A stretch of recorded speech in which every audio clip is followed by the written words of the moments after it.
Welcome to the Towns Talk podcast, the podcast where we talk about towns across Minnesota. Welcome, everyone.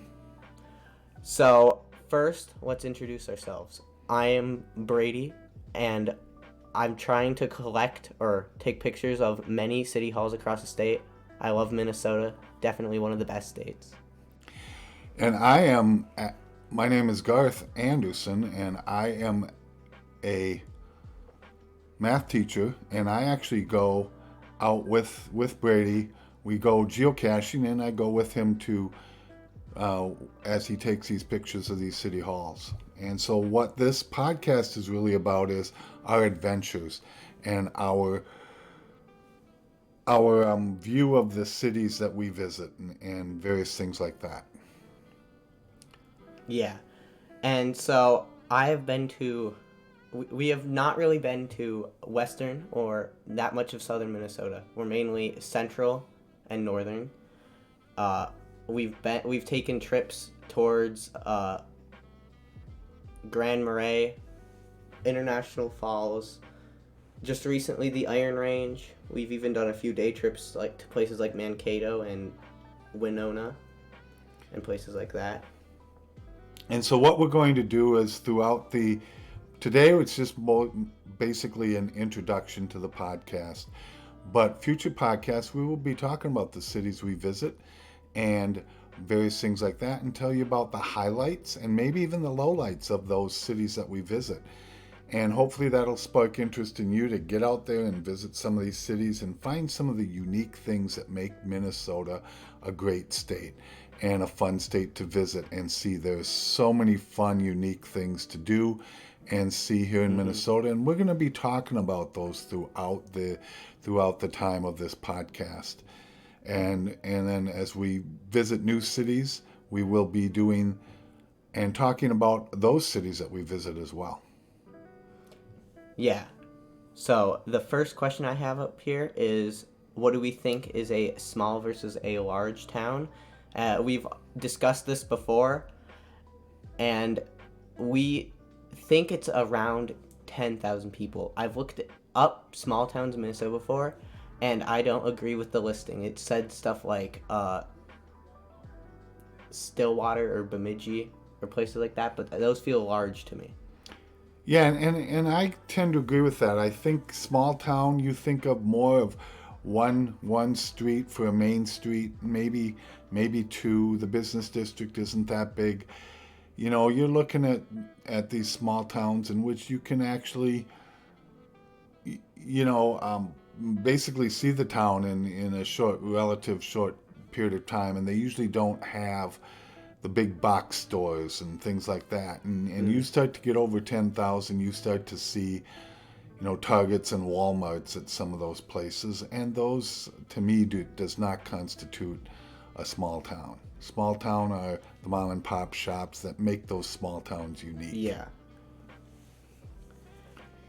And so, so we were up by Grand Rapids recently, and this is what's kind of sparked our conversation, because I thought that Grand Rapids did not feel like a small town, and of course it had the big box stores like Walmart and stuff like that, and so we agreed.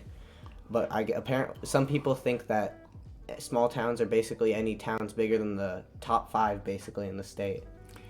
Yeah, we really love to hear your ideas too on what you think would be what constitutes a small town, and where that cutoff really is, and you can really do that.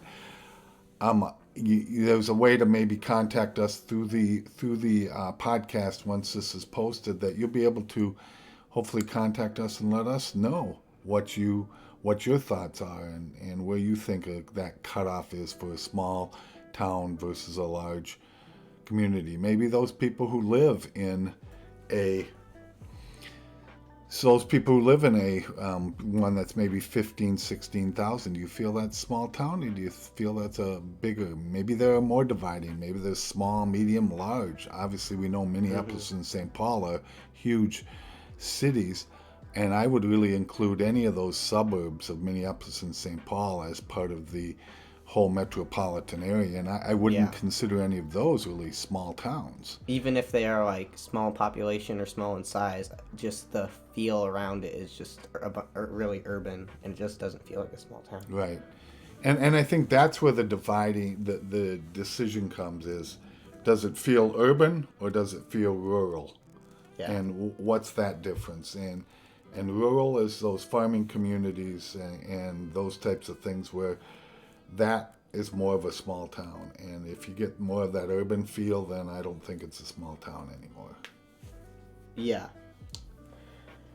So another question we have on here is not really a question, but it's determining a township versus a city. Because you hear many people say small towns, and technically, in at least in Minnesota,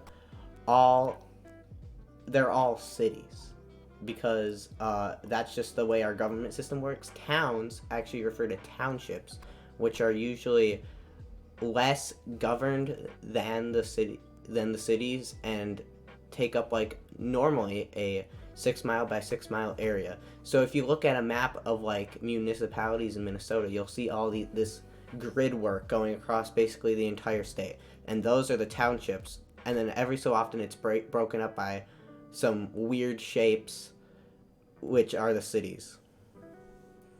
And so even though we're saying small versus large towns, those towns are actually cities. Yeah, because there is really no distinction between them. Now, there are townships in Minnesota, but we're really talking everything that's not really considered a township.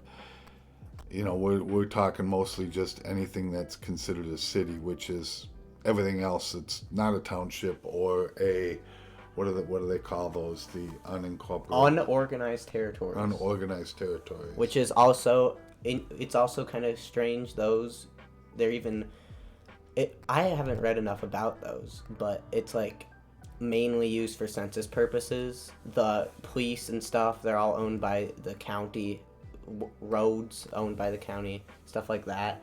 And you'll mainly find those in the north. The most southern one is Fort Snelling, but that is also a weird case too, because that's also different than the ones that are found more northern too. So now it's interesting because Brady was telling me that Minnesota, that not every state is the exact same. So Minnesota recognizes everything as cities, but there will be ones that will say townships, and those will be towns and cities, and they make distinctions between towns and cities.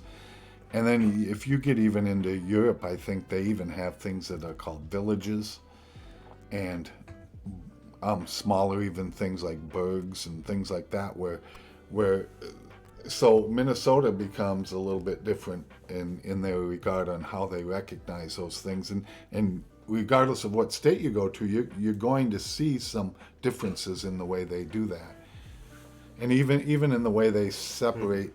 You know, like even within a larger city, the way they separate things, they may call them neighborhoods, but you know they also call them boroughs, or in New Orleans they call them no, they call them what?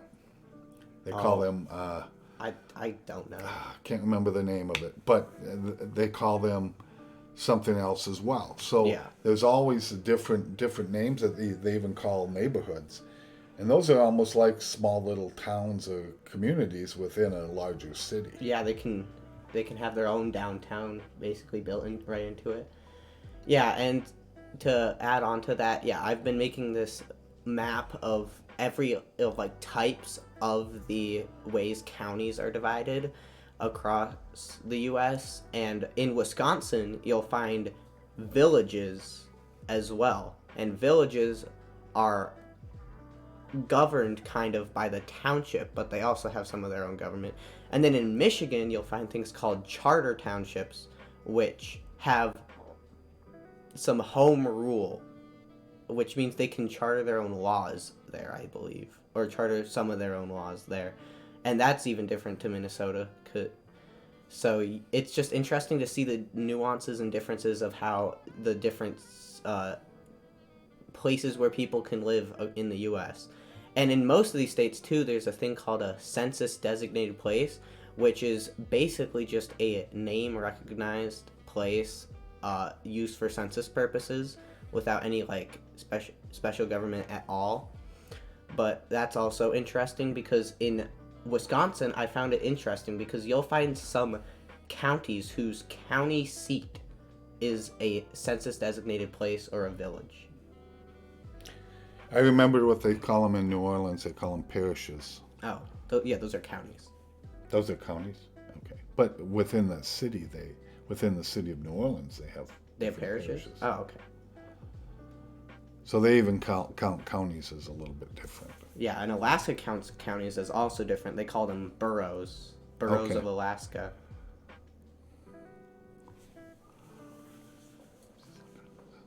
So, love to hear your thoughts as well on some of that stuff, and here may be some places that you've been.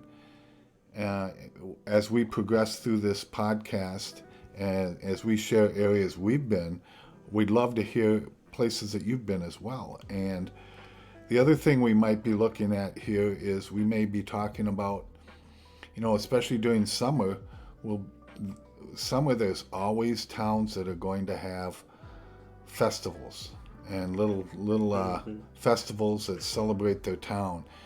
And we're going to talk a little bit about some of those, especially if we visit any of them or have researched those as well. We will try to share that with you on what we think of those festivals, and maybe they should change them or amp them up, get them to be a little bit more fun. Yeah. And we've been trying to visit those too, and I just think it's so interesting to see how almost every city in Minnesota has their own small town small town festival that people can go to. Some of them are a lot more creative than others. Some of them are like world famous, and some of them only the population of the town might know about. I've been trying to find some, and they're very difficult to find some of them. And yeah, it's just interesting.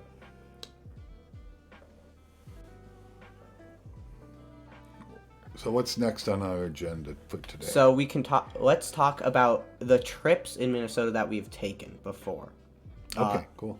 So I believe that one of the first trips I planned was a trip to Red Wing, and that was for an MEA weekend. And that trip to Red Wing, all it basically did was stop in Red Wing, but it was pretty cool. I don't want to talk too much about the town because that could be for a different time or trip. But then I also planned a trip farther down all the way to La Crosse for the next year. I believe it was the next year. And every year now we have this mini trip. So we go up to a cabin near Nisswa, and every year we plan another day trip that's extended to that so that we can go even farther north in the state. So it started with us just going up to Walker and the Leech Lake area. We went to like Walker, looped around up by Cass Lake, went all the way to Benna and Federal Dam, and then so we basically just made a giant circle around Leech Lake.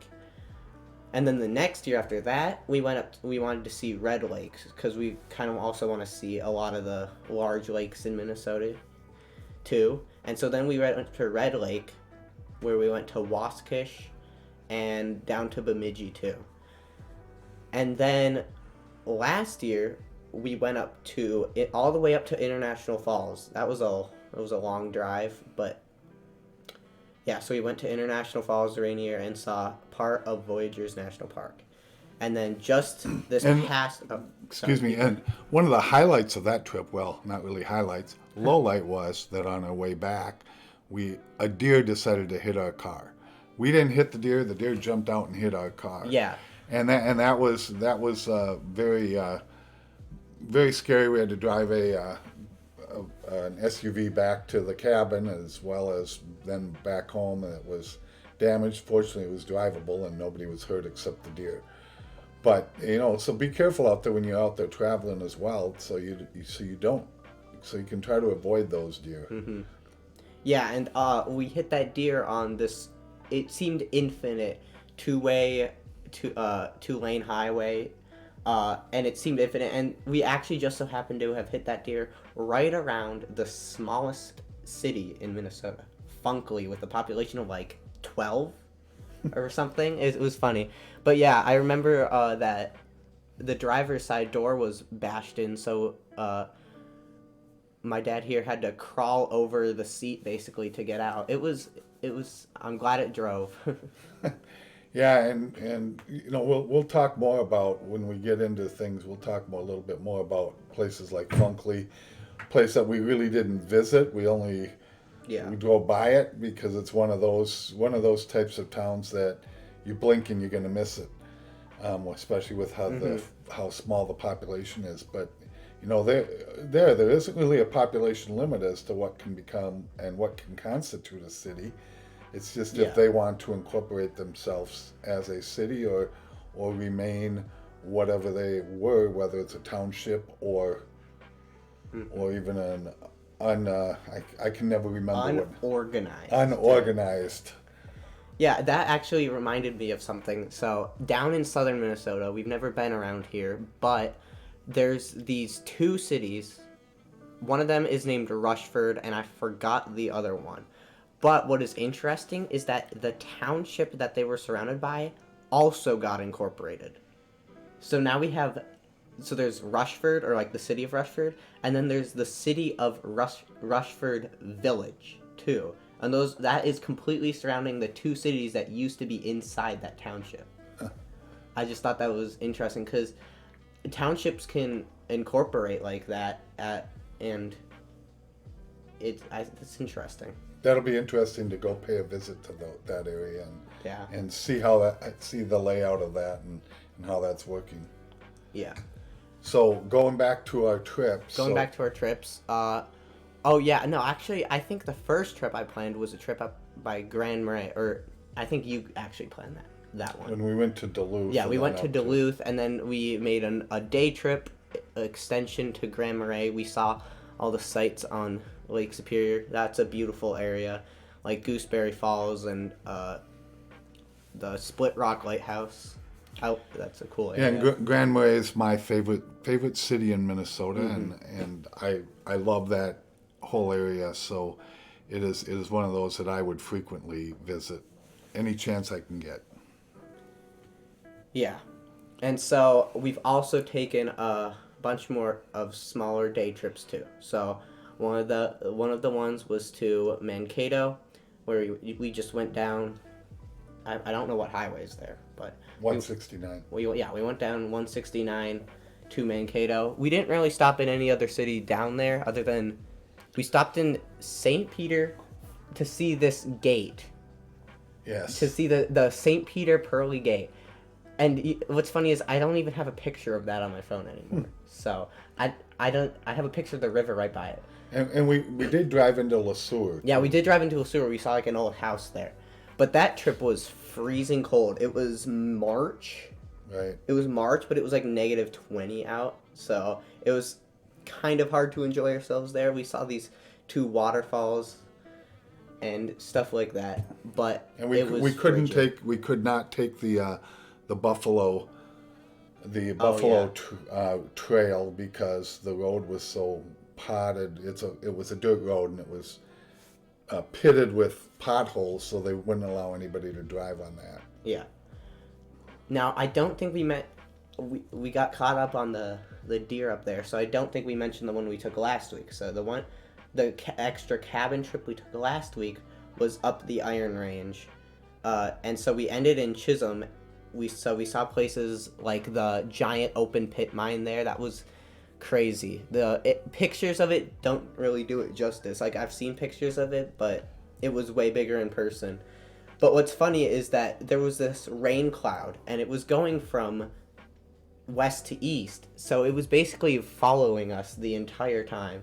I remember looking out on the open pit mine, the large part of it, and we just see this giant rain cloud barreling towards us, and it just completely pours on us later. But it was still enjoyable. We stopped at basically every city along the way. So we saw the cities of Bovey, Coleraine, Calumet, Keewatin, Nashwauk, all of those, and it was pretty beautiful up there too. Yeah, and they call that open pit, in Hibbing, they call that open pit the Grand Canyon of the Midwest. So Yeah, if you can't get out to the real Grand Canyon, you got to get up to Hibbing to see the Grand Canyon Yeah. of the Midwest. yeah, and at the top of this hill, they had also kind of like a mini exhibit there too, where they showed you the giant trucks that they take down there into the mine. They're still mining it. They're still mining for taconite in that range, which yeah. And so you can see these giant trucks, and from when you're standing on top of the hill looking out into the Iron Range, the giant trucks look absolutely tiny. They look like tiny toy cars from the way where you're standing. Yeah, they did. It just showed, when you see that, it just shows you the vastness of that open pit, and it's amazing because they look like little tiny little matchbox cars, even smaller than that, and it was amazing. Yeah, and we also saw this other flooded. Mine in Nashwauk, I believe it was, and that was also really cool to see how the mines that are no longer in use are being used still. Yeah, so they can turn them into what constituted really a beautiful lake, surrounded by trees and everything like that, and it was very beautiful setting to see that. Yeah. But what we're going to do throughout this podcast, not today, but in future podcasts, is get into a little bit more detail of the things you can actually see in some of these. We pointed out a few today, but we're going to get into more detail of what you can actually see in some of these cities, like that Nashwauk. They have a nice little overlook. You can look at that closed pit and see how beautiful it is, and go take some pictures. And visiting some of these small towns, we'll probably also give some shout outs to maybe places we ate, and give a shout out to some of these local restaurants. What we try to do is, when we go to these, we try not to eat at McDonald's or Burger King or any of those. We try to eat at a local cafe, because we want to get the feel for what it's like to be in that small town. And when we were in International Falls, we ate at a restaurant there. The chocolate mousse. The chocolate mousse. And now this week, when we were in Hibbing, we ate at a restaurant, a little cafe. And we can mention that one. And we'll mention all those, and give shout outs to those later on at the places that we eat. And so that's something else we'll do. So hopefully, people who might hear that from that area, you're getting some free advertising when we give a shout out to you. True. Yeah. And yeah, so those, I think that is basically all of our actual trips that we have we have done and planned. But we also take some mini trips so that I can take pictures of a bunch of the city halls around our hometown. We also take that. So yeah, we've done loops throughout the. We live in a suburb of Minneapolis, so we've taken some loops to different areas within there. Now, we have also taken some trips that have gone farther. We've driven down to Kansas and have seen things in Iowa and Missouri and in Kansas. Yeah. We also drove out. I drove out to Pennsylvania and saw things in Wisconsin, Illinois, and Ohio and Pennsylvania. And so we've taken a couple longer trips, and hopefully there's some of those planned in the future. But we're really going to be focusing on the trips we take within the state of Minnesota here, and talking about those towns and things like that. Yeah. Because this is really talking about the towns and what I really believe what really makes America wonderful is the fact that it is the small towns. Yeah, I agree. And so now we're going to talk about some trips that I have planned. Now, it's interesting because I'm kind of the trip planner in this family. It's yes. weird, but so some of the trips I've planned, I have a few day trips here. So one of them will be to Hastings, which is just I've heard that that's a really nice city down there. There's a nice downtown in Hastings. Uh, Now this one's interesting. I had a trip planned to Aiken. Now kind of planned this trip because I had never been to Aiken County, and it was making like a hole in my county map. I have this map of every county that I've been to, and I think I've been to more than half of the counties in Minnesota now. So 49 out of 87. I counted today. Awesome. But it was kind of creating a hole, so I made this trip to Aiken. But just this past week, we diverted down into Aiken from the Iron Range, and we saw Hill City. That was basically the only thing we saw in Aiken, Hill City. So, But we can still visit the town of Aiken, which has a few other Yeah. things to see, and a few other towns to visit within that area that we would do. And one other thing, and I think I mentioned this, one other thing that Brady and I do when we go out to a lot of these places, we will also do some geocaching. Yeah. We're geocachers, so Brady has over 600 geocache finds, and I'm just under. I only need about 21 more, and I'll be at. yeah, and that's just I'll because be you, at 600. that's just because you started later. You also have 600 because you've been with me for basically I all just of them. didn't. I just wasn't Yeah. able to log some of them. 'Cause Yeah, I and really didn't recently we've been more into the Adventure Lab part of geocaching, where that actually can bring you through tours of a bunch of these small or larger towns. Right, yeah, and, Like and in you learn a little bit about the town and about Yeah. some of the things surrounding the town.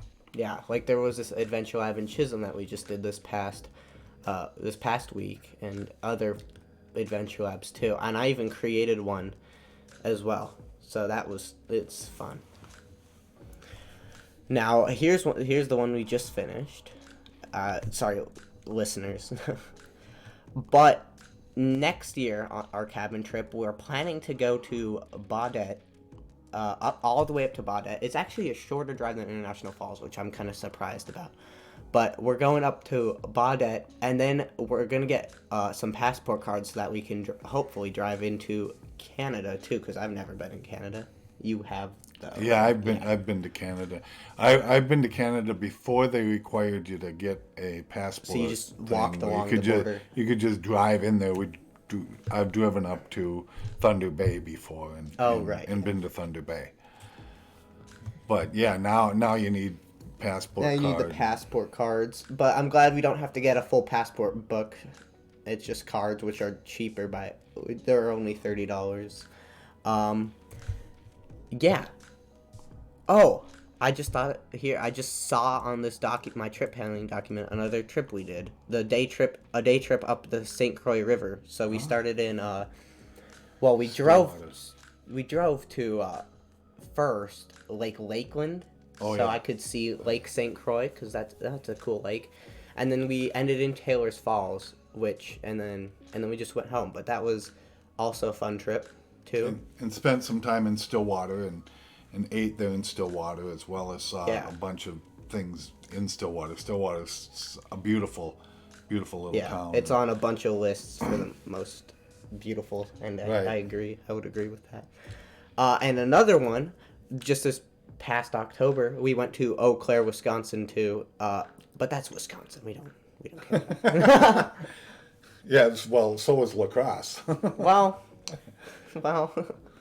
we Still, also did Winona. in that trip. we have to frequent our neighbors, Yeah, neighbors to the east yeah. once in a while, I suppose.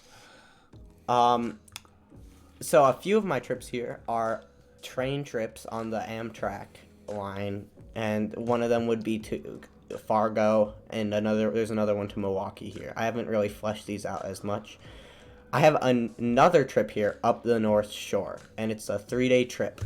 So the day one would be in Duluth. We would stay in Duluth, which I've been to Duluth many times, but I feel like even though you've been there many times, there's still more to discover there. Right, exactly. There are so many things to see in Duluth that it's amazing. You can Yeah. go there numerous occasions and still see something different. Like, I've only mostly seen the like the aerial lift bridge, like the point or Oh, right. that park area. But there's that like one observatory on a hill.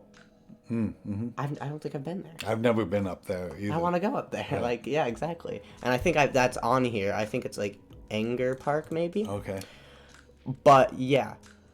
And then the next day would be driving up to Grand Marais and visiting all the many state parks up there. There's so many state parks on the way to Grand Marais because it's beautiful up there. And then we would stay somewhere in around Grand Marais. And then this says day 3 we would just go home, but we have also thought about maybe extending it to be, instead of going to Grand Marais, we go up to Grand Portage, and then we take a ferry or take a boat to Isle Royale National Park. That would be unfortunately visiting Michigan, but because Isle Royale is technically in Michigan. I think it should be Minnesota It personally, should. but It seems closer to Minnesota than it does it to is. Michigan. It's a lot closer. But I've also never been into Michigan, so That's true. You got to mark that state off your list, and that would be a cool way to do it. Right. Visit basically the farthest away from Michigan you can possibly get in Michigan. Still say you're in Michigan. You don't visit the Upper Peninsula or the Southern Peninsula. You visit Isle Royale. And then another trip I have is to Sioux Falls, and this would also get us a bunch of counties in the southwest of the state. Like we would visit Marshall, Pipestone, that area, and probably other cities along the way, because now I'm doing the City Hall thing where I'm stopping at basically every city I can, or at least that we have time for. Right. And speaking of the City Hall thing, yeah, I already have 69 city halls across the state. There's 853 cities in Minnesota, so I'm already making some progress. I started last February. So, Brady, when you do these pictures and take pictures of city halls, you post them somewhere, correct? Yes. Yeah. So why don't you give a plug on to what you do and Yeah, so for this city hall, I post them to my Instagram. That's called USA City Collectors. And I also have a Discord server where if you want to do a similar thing where you can collect city halls or post offices. I know a lot of people go to many post offices or water towers. You could also join that. It's the USA City Collector Discord server as well. And I could post that somewhere on this in the description. I think you can in the description. Yeah. Oh, here's the Isle Royale trip I was talking about. And then the final trip I have planned is to the Upper Peninsula of Michigan, because I've heard that's also beautiful. Day 1 would be going to Houghton, and doing stuff up there. And then the next day would be driving to Marquette. And that's the trip. Just another 3-day trip. So those are the trips we have planned, and of course there is a lot more day trips that we could go on. Like I've thought of one to Cloquet. That was just a very recent thought. We could take another one just to a bunch of other places. I have some that aren't planned, like Alexandria. And one place we haven't really looked at, and I've been out that way, but I'd like to get Brady out there is go a little bit west of the cities out towards Welmer and go see there's a state park out there as well out near Welmer and see some of that. You could even get farther and almost get to the South Dakota border if you wanted to and check out Montevideo and Ortonville, and see some of those types of things and go west and see some of those cities. And there's things to see in those as well. So that would be another one that would be probably on the bucket list at some point. Yeah. And I mean, there's basically, we could have a trip to everywhere. Correct. Yeah, you could. Like, because I want to go everywhere in Minnesota. Right. But these were just some of the recent ones we have planned. So I just wrote down on here, how the Midwest or Minnesota, how we love to make the world's largest things. So let's just start. Just this past week, we in Chisholm, we went to the Minnesota Mining Museum, and there was this not 4.5, but 4-ton granite boulder, and they called it Paul Bunyan's marble. Yes. And it's so funny because I guess that's not technically world's largest, but also here we have a bunch of things based off of Paul Bunyan, and my dad and I have seen many of those. So like we've seen the giant Paul Bunyan statue in Babe the Blue Ox in Bemidji. We've also seen the world's largest Paul Bunyan statue in Akeley, which they'll claim it's in Maine. Don't fall for their trickery. It's in Akeley. And then we've seen other Paul Bunyan things just around. What are some other ones we've seen? Cobber. Oh, okay, yeah. So in Bacchus, Minnesota, there. So we were driving. We weren't even planning to stop in Bacchus, Minnesota. We were like planning to just go through it, right? So that was from the way back to Akeley. This was on our trip to like Bemidji area, Waskish. But we were going through it. We see this statue of a corn guy, and we were like, we gotta stop. So I get out, and then I look at the plaque. It says Colonel Cobber, and it's the Bacchus Corn Man, and he is actually apparently in the Paul Bunyan story. He got like Paul Bunyan addicted to corn. Yeah, so he somehow is related in the Paul Bunyan story. So I don't know how many of you. I mean, I grew up in Minnesota, and one of the things we learned about the folk tale of Paul Bunyan and Babe the Blue Ox and all of that, and learned about those types of things, and so it's really kind of interesting to go around the state and see these different things. Other Paul Bunyan things we've seen footprints of his. In Pine River, there are footprints of him, but they used to be boots, and they were swept up in a tornado. Yeah, so now it's just footprints. Now it's just footprints. And then we also saw footprints of his in Baxter. They were in a Kohl's parking lot. Yes. And that's because that's where Paul Bunyan land used to be. And yeah, so it was so interesting just seeing random footprints of Paul Bunyan in a Kohl's parking lot.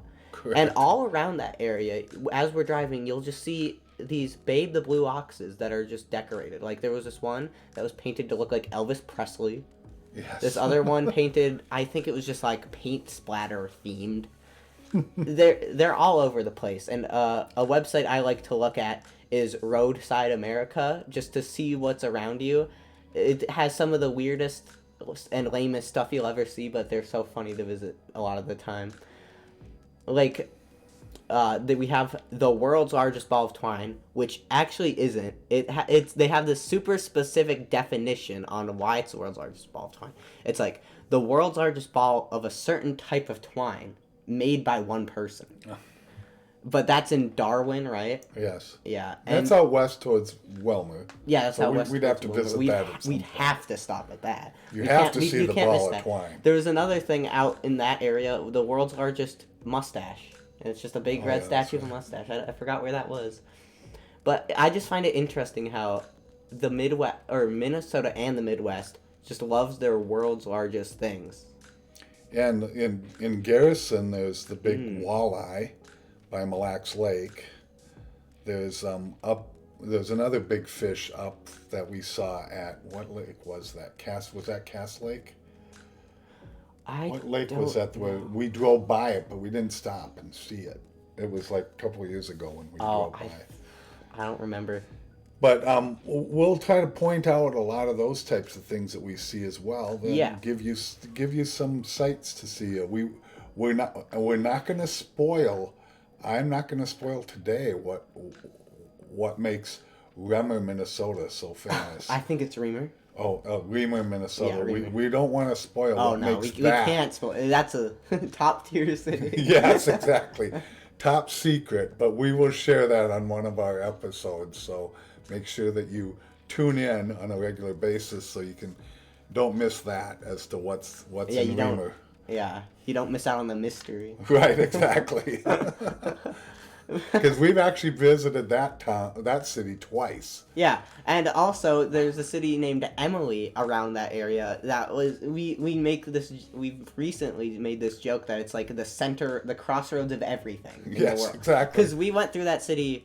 Well, we've been through that city like 5 times. Correct. Four times, but it's like, as we were doing our trip to first it started with doing our trip to International Falls, where we went through that city once. Once, yeah. But On the way up. but then just recently, on our trip to the Iron Range, we went 2 different ways both times, and both times it brought us through Emily. Right. So that was interesting. Yeah, I think that's the nexus of the universe. So Yeah, you the never nexus of know. the universe. And yeah, I just think it's very interesting on how cities make the world's largest thing. That's also kind of related to the small town festivals too, because some of them are like, world's largest. I don't know, and then they based also their small town festival on that. Correct. Yeah.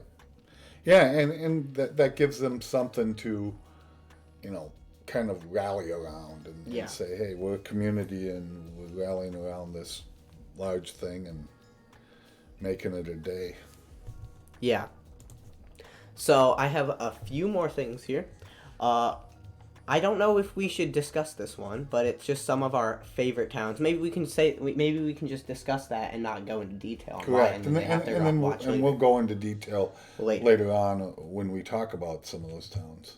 But yeah, we can mention some of our favorite places that we visited, or just places we liked too. Right. So I do agree with you that Grand Marais is an absolutely amazing city. Even though I've been there once, it just felt so. It was just. The feel was amazing up there. Yeah, it definitely has the feel of a small town on almost, because Lake Superior is so big, it's almost like it's a small town on the ocean. Yeah, on the ocean. It reminds me. I don't know how many of you have ever seen the movie The Birds by Alfred Hitchcock, but it reminds me of the town in their Bodega Bay. It reminds me of that, and fortunately the birds don't attack you in Grand Marais. Well, we don't know that. Yeah, that's true. They haven't yet. But yeah, like they have Artist Point there, which is beautiful area. That's where we went basically in Grand Marais. We just went there and hiked. Right. That was basically all we did there before we had to go, but that was still beautiful. With the Artist Point Lighthouse. Right. Yeah. And I was doing this thing in the past named Build the Earth, where it's a project in Minecraft where you build the entire Earth in 1x1 scale, but of course it's in Minecraft, so you have to like use blocks and be creative about it. And I actually built the entirety of Artist Point and a bunch of other buildings in Grand Marais too. So. Yeah, and so another town that I like, and I mentioned it before, is I really like Stillwater. I think Stillwater's a beautiful city.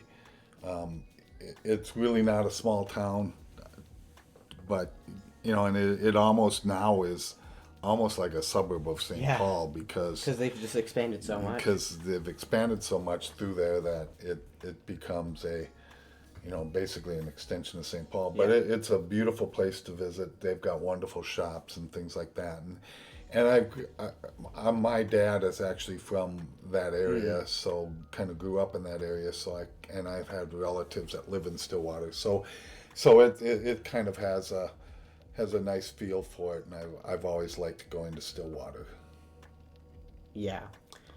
And along that same area, I also really enjoyed the city of Taylor's Falls, too. I just thought that was, like, Interstate State Park was pretty beautiful. We didn't even go to the Wisconsin side. We just went to the Minnesota side. Yeah, they wouldn't let us in the Wisconsin side. Oh, definitely, yeah. Yeah, they just wouldn't let us in. Well, okay, but I feel like, so, just when we took our trip to Eau Claire, We went to this like Willow River State Park. That thing was expensive, wasn't it? It It was was, like yeah, they were $16 yeah. to get in. It's good. So I feel like it might have been a good thing that we didn't go to the Wisconsin side of that state park. Yeah, they might have charged They might have us. charged us like $1 billion. Okay, so another city I really liked is International Falls. It just because it just feels like you're in the wilderness basically. Like everything surrounding it, there's not a city for a while. There is Little Fork, and that's a tiny city, and that's kind of around it. But it just feels like you're truly in the middle of the wilderness. And of course, it's up by Voyageurs National Park where we hiked a trail up there. And so I really like that trip. Even though it was like a super long drive and we hit a deer on the way home and whatever, I still really liked International Falls. And I feel like I will go up there again eventually. Yeah, and they had in International Falls, they had some The cool things to see Yeah. as well, and we got to have some poutine at Yeah. the restaurant. So poutine without cheese curds. 'Cause yeah, they they ran out of cheese curds, but we still had the poutine without the cheese curds, but it was still okay. It was still good. Okay. It was still good. What's another city I really like? Well, Brady's not been to this city, but one city that I've been to that I also like is Northfield. It's actually the home of two colleges, actually, St. Olaf and Carleton.